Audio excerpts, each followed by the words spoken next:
Assalamu alaikum everyone. I hope you all are very good. Welcome to Womania ATF with another vlog. तो आज के blog में सहरी का आगाज़ मेरी चाय के साथ होता है। ये चाय मैं आपके साथ बहुत पहले से शेयर करने वाली थी क्योंकि ये इसके मुझे इतने बेनिफिट्स हुए हैं अल्हम्दुलिल्लाह वेट लॉस के दौरान कि मैं आपको बता नहीं सकती। कोई बर्पिंग नहीं, कोई मुझे पेट का कोई इशू नहीं है, कोई ब्लोटिंग नहीं है। और ये सारे मसाले इसके अंदर ऐड करके और जो जिंजर इसमें ऐड करती हूँ ना, उसकी वजह से मेरे बेली फ़ैट पे मुझे बहुत पॉजिटिव रिज़ल्ट्स मिले हैं। मतलब मुझे वाक़तन बहुत उसका असर हुआ है। और ये मेरा जो है चाय का कप तैयार हो गया। बाकी तो यूजुअल सी थी सहरी।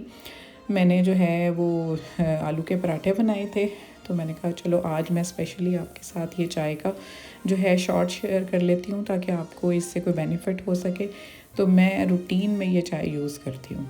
अभी रोज़ों के दौरान क्या है कि सुबह 1 कप मैं ले लेती हूँ और सहरी के वक्त ले लेती हूँ। रूटीन में मैं एक बड़ा मग सुबह नाश्ते में लेती हूँ। तो ये मेरी प्लेटर है सहरी की। दाल के साथ मैंने ली सादा रोटी। मैंने तो आलू का पराठा लेना नहीं था, साथ मैंने थोड़ा सा अचार ले लिया, 2-3 चम्मच दही के ले लिए। तो इस तरह से मैंने सहरी कर ली अपनी। और अब ये अल्हम्दुलिल्लाह 8वां पारा जो है ये ख़त्म किया। और उसके बाद सुबह उठ के मुझे आज ये था कि आपके साथ मैंने शेयर किया था कि वेट लॉस से पहले मेरा जो लार्ज साइज़ था वो सारे मेरे कपड़े जो थे पेंडिंग थे। कुछ टेलर से कराए थे ठीक, लेकिन सारे उसने नहीं किए थे, फिर मुझे वापस लाने पड़े। तो मैंने कहा चलो मैं ख़ुद से ही ट्राई करती हूँ। तो वो फिर आपके सामने मैंने 2 शर्ट्स के ऊपर जो है वो मार्किंग की थी, लेकिन मैं उसकी स्टिचिंग नहीं कर सकी थी। आज मैंने कहा चलो थोड़ा सा टाइम है तो वो उन 2 शर्ट्स को मैं रेडी कर लेती हूँ। मार्किंग हुई भी थी, बस उसके ऊपर जो है स्टिचिंग करनी थी। तो वो फिर मैंने काम किया। तो 2 मेरी शर्ट्स रेडी हो गई। उसके बाद 2 नेक्स्ट पे मैंने मार्किंग कर ली, फिर कभी टाइम मिलेगा तो कर लूँगी। तो यहाँ पे मैंने फिर शोल्डर्स जो है वो ओके कर लिए। अब साइड की सिलाई रह गई थी, तो साइड की अब सिलाई लगा के तो ये तो शर्ट रेडी हो जाएगी। ये देखें जी, ये आपको मैंने दिखाया था कि मैंने इसके ऊपर मार्किंग की हुई है। मार्किंग करके ये होता है कि ज़रा थोड़ा इजी रह जाता है। तो जनाब ये मार्किंग करके साइड की, तो फाइनली ये शर्ट रेडी थी, बिल्कुल ओके साइज़ में आई। थोड़ा इसको मैंने लूज़ में ही रखा था, लेकिन ये था ही कुर्ता कट। तो आप ये देख सकते हैं जो लार्ज साइज़ था अब ये स्मॉल में एग्जिस्ट कर रहा है और ये बिल्कुल परफेक्टली मुझे जो है वो ओके है। तो ये 2 शर्ट्स फिर मैंने रेडी कर ली थी और अब ये पहनने के लिए तैयार हैं। ये शर्ट मैंने एक ही दफ़ा पहनी होगी शायद। ये भी खादी का सूट था, ये घर में रूटीन में पहनने वाली है। तो ये 2 सूट तो ओके हो गए। अभी तो काफ़ी स्टफ़ है जो अभी करने वाला है। इसके बाद मैं किचन में आ गई अफ्तारी का तैयार करने के लिए। सारा देखा कि अब क्या करना है। उसके लिए आज मैंने कहा कि चलो कीमा बना लेते हैं। एक्चुअली जी की तबीयत की वजह से डॉक्टर ने उनको मटन और बीफ जो है वो इतना अलाउ नहीं किया हुआ। तो मैं कोशिश करती हूँ कि वीक में 2 दफ़ा जो है वो मटन जो है यूज़ कर लूँ। बाकी जो है बच्चे भी बहुत शौक़ से चिकन ही खाते हैं, तो फिर मैं चिकन ही यूजुअली बना रही होती हूँ क्योंकि फिर मुझे ये होता है कि दोनों को जस्टिफ़ाई करना मेरे लिए एक बहुत बड़ा काम होता है। तो आलू के पराठे मैं फ्रीज़ करके रखती हूँ यूजुअली फ्रिज में। तो आज मुझे लगा कि 1-2 पराठे ही रह गए हैं, तो मैंने कहा मैं उसकी स्टफिंग रेडी कर लेती हूँ। जब टाइम मिलेगा फिर पराठे बना के अफ्तारी के बाद या उससे पहले अगर टाइम मिला तो फिर बना के पराठे मैं फ्रीज़ कर लूँगी। तो स्टफिंग तो रेडी हुई होगी ना। तो उसके लिए फिर मैंने आलूओं में ये सारे मसाले डाले और धनिया जो है वो बाहर से उसको कहा किचन गार्डन से लेकर आए मेड को, उसने काट दिया, वो डाल दिया। तो ये स्टफिंग जो है इस तरह से मैंने इसकी रेडी कर ली। अब जब मुझे टाइम मिलेगा प्रॉबेबली अफ्तारी के बाद ही देखूँगी, अगर टाइम मिलता है तो फिर मैं इसके जो है ना पराठे बना के फ्रीज़ कर लूँगी। इससे ये होता है कि बच्चे आराम से जो है ना वो अगर जी के हिसाब से चीज़ बनी हुई है खाने की तो फिर बच्चों को मैं पराठा बना देती हूँ। अगर बच्चों के हिसाब से कुछ बना हुआ है, इन्होंने नहीं खाना कुछ, तो फिर इनको मैं पराठे के ऊपर ऑयल घी लगाए बगैर इनको जो है ना पराठे वो रोटी बना देती हूँ। तो इस तरह से कीमा जो है मैंने बनाना शुरू किया। प्याज, टमाटर, लहसुन, अदरक की पेस्ट डाल के। और कीमे को बनाने का एक जो स्पेशल तरीका है जो मैंने पर्सनली एक्सपीरियंस किया है कि आप कीमे को कभी भी ना उसके ओन पे ना छोड़ें। लाइक आप ना उसको एक तो उसको पतीली वगैरह कुकर में ना पकाएं, आप उसको खुली कढ़ाई में पकाएं। उसमें ये होता है कि आप उसको साइड पे उसको कंटिन्यूसली चम्मच हिलाते रहेंगे, भूनते रहेंगे, तो कीमे में जो मज़ा पैदा होता है ना वो एक नेक्स्ट लेवल होता है। तो इसको मैंने जो है लिड इसलिए दिया है कि ये जो टमाटर हैं थोड़े से ना सॉफ्ट हो जाएं और प्याज भी थोड़ा सॉफ्ट हो जाए। और एक और बात मैं आपको बताऊं कि आप जब भी प्याज काटें ये सालन बनाने के लिए, स्पेशली इस तरह कढ़ाई हो गई या कीमा हो गया, तो उसके लिए आप गोल प्याज काटा करें रादर देन आप जो सीधा सीधा काटते हैं। गोल प्याज आप काटते हैं, एक तो वो गलता बड़ा अच्छा है, जल्दी गलता है, उसका टेस्ट जो है वो अलग से ही होता है। तो आप ये कोशिश करें। अब ये देखें मैं साथ साथ हिलाती रही हूँ, मैंने एक सेकंड के लिए भी इसको जो है ना इसके ऑन पे नहीं छोड़ा।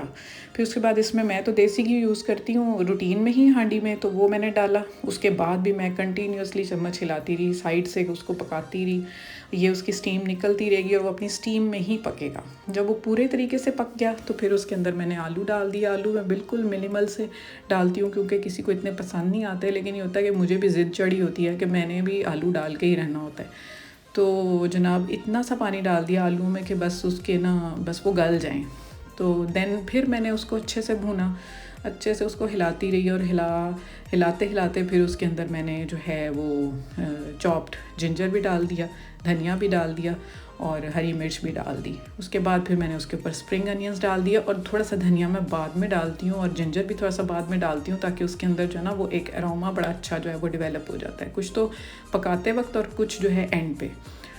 तो सीन ये है, अब आज है पकौड़े बनने हैं। आज फ़र्स्ट टाइम मैं पकौड़े बना रही हूँ, इससे पहले और चीज़ें फ्राई होती रही हैं।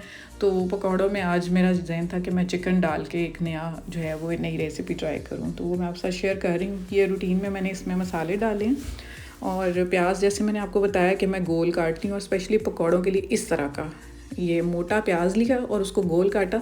तो ये जो है ना इसके ऊपर जब वो लेयर आती है ना बेसन की, और वो बड़ी क्रिस्पी लेयर आती है और वो बहुत ही अच्छा उसका टेस्ट डेवलप होता है। तो ये श्रेड किया हुआ था चिकन 1 कप तकरीबन, वो मैंने डाल दिया। मैं 1.5 कप बेसन लिया था और प्याज भी एक बड़ा साइज़ का, जो फुल बड़े साइज़ का प्याज होता है वो लिया। फिर उसके अंदर मसाले डाल के और ये धनिया मैंने डाल दिया, हरी मिर्च डाल दी उसके अंदर, और फिर जनाब उसको मैंने अच्छे से जो है पानी इतना को डाला जितना कि उसकी कंसिस्टेंसी जो है वो जस्टिफाई हो जाए, उतना डाल के तो उसको फिर मैंने अच्छे से मिक्स कर लिया।